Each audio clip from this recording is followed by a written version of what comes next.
पहला पाठ नबी योएल का ग्रंथ अध्याय 1 पद संख्या 13 से 15 तक और अध्याय 2 पद संख्या 1 से 2 तक। हे याजकों, टाट ओढ़कर शोक मनाओ, वेदी के सेवकों विलाप करो, मेरे ईश्वर के सेवकों शोक के वस्त्र पहनकर रात बिताओ, क्योंकि तुम्हारे ईश्वर का मंदिर नैवेद्य और तर्पण से वंचित हो गया है।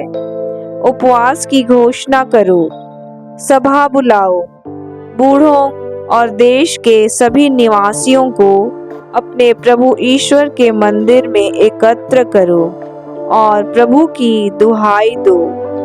हाय, वह दिन आ रहा है, प्रभु का दिन निकट आ गया है, वह सर्वशक्तिमान की विनाश लीला की तरह आ रहा है। सियोन में तुरही बजाओ, मेरे पवित्र पर्वत पर खतरे का घंटा बजा दो। देश के सभी निवासी कांप उठें, क्योंकि प्रभु का दिन आ रहा है, वह निकट आ गया है। वह अंधकार और विषाद का दिन है, वह बादलों और अंधेरे का दिन है। एक बहुसंख्यक और शक्तिशाली सेना काले बादल की तरह पर्वतों पर फैल रही है। इस प्रकार की सेना न पहले कभी थी और न अनंत काल तक फिर कभी होगी। प्रभु की वाणी। भजन अनुवाक्य। प्रभु न्यायपूर्वक संसार का विचार करेगा। हे प्रभु, मैं सारे हृदय से तुझे धन्यवाद देता हूँ। मैं तेरे सभी अपूर्व कार्यों का बखान करता हूँ। मैं उल्लसित होकर तुझसे आनंद मनाता और तेरे पवित्र नाम के आदर में भजन गाता हूँ।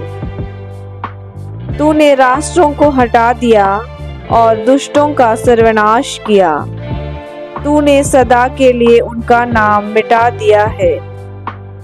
राष्ट्र उस चोर गड्ढे में गिरे जिसे उन्होंने खोदा था।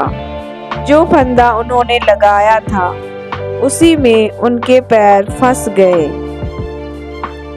प्रभु का राज्य सदा बना रहेगा, वह अपने न्यायासन पर विराजमान है।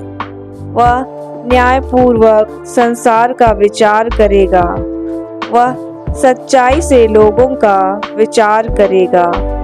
जय घोष, हालेलुया। प्रभु कहते हैं, अब इस संसार का नायक निकाल दिया जाएगा और मैं जब पृथ्वी के ऊपर उठाया जाऊंगा तो सब मनुष्यों को अपनी ओर आकर्षित करूंगा। हालेलुया। सुसमाचार। संत लूकस के अनुसार आज का पवित्र सुसमाचार अध्याय 11 पद संख्या 15 से 26 तक।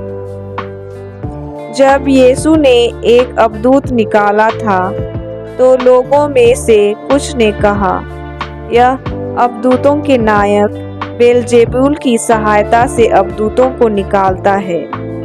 कुछ लोग यीशु की परीक्षा लेने के लिए उनसे स्वर्ग की ओर का कोई चिन्ह मांगने लगे। उनके विचार जानकर यीशु ने उनसे कहा, जिस राज्य में फूट पड़ जाती है वह उजड़ जाता है और घर के घर ढह जाते हैं। यदि शैतान अपने ही विरुद्ध विद्रोह करने लगे तो उसका राज्य कैसे टिका रहेगा? तुम कहते हो कि मैं बेलजेबूल की सहायता से अवधूतों को निकालता हूँ। यदि मैं बेलजेबूल की सहायता से अवधूतों को निकालता हूँ तो तुम्हारे बेटे किसकी सहायता से उन्हें निकालते हैं? इसलिए वे तुम लोगों का न्याय करेंगे। परंतु यदि मैं ईश्वर के सामर्थ्य से अवधूतों को निकालता हूँ तो निस्संदेह ईश्वर का राज्य तुम्हारे बीच आ गया है। यदि कोई बलवान मनुष्य हथियार बांधकर अपने घर की रखवाली करता हो तो उसकी धन संपत्ति सुरक्षित रहती है। पर यदि कोई उससे भी बलवान उस पर टूट पड़े और उसे हरा दे, तो जिन हथियारों पर उसका भरोसा था वह उन्हें उससे छीन लेता है और उसका माल लूटकर बांट देता है। जो मेरे साथ नहीं है वह मेरा विरोधी है, और जो मेरे साथ नहीं बटोरता वह बिखेरता है। जब अशुद्ध आत्मा किसी मनुष्य से निकलता है तो वह विश्राम की खोज में निर्जन स्थानों में भटकता फिरता है। विश्राम न मिलने पर वह कहता है, जहाँ से निकला हूँ अपने उसी घर को वापस जाऊंगा। लौटकर वह उस घर को झाड़ा बुहारा और सजाया हुआ पाता है। तब वह जाकर अपने से भी बुरे 7 अबदूतों को ले आता है और वे उस घर में घुसकर वहीं बस जाते हैं। और उस मनुष्य की यह पिछली दशा पहले से भी बुरी हो जाती है। प्रभु का पवित्र सुसमाचार। मनन चिंतन। जब प्रभु यीशु के ऊपर आरोप लगाया गया कि वे अबदूतों के नायक बेलजेबूल की सहायता से अबदूतों को निकालते हैं, तब सबसे पहले प्रभु ने उन्हें उस तर्क का मिथ्यात्व दिखाया। उसके बाद उन्होंने अपने कार्यों की सच्चाई प्रस्तुत की। उन्होंने अपने आलोचकों को बताया कि वे ईश्वर की शक्ति और सामर्थ्य से ही अबदूतों को निकाल रहे थे, न कि बेलजेबूल की सहायता से। प्रभु ईश्वर शैतान से बहुत अधिक ताकत रखते हैं। वे शैतान के हथियारों को छीनकर उसे हराकर खाली हाथ भेज सकते हैं। प्रभु यीशु इसी सामर्थ्य से ही अबदूतों को निकाल रहे थे।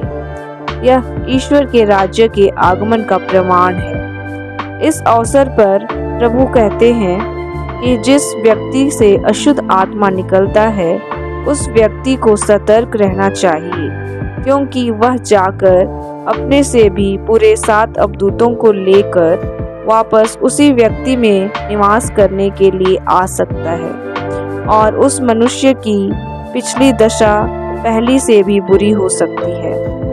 संत पेतरुस कहते हैं, आप संयम रखें और जागते रहें। आपका शत्रु शैतान दहाड़ते हुए सिंह की तरह विचरता है और ढूंढता रहता है कि किसे फाड़ खाएं।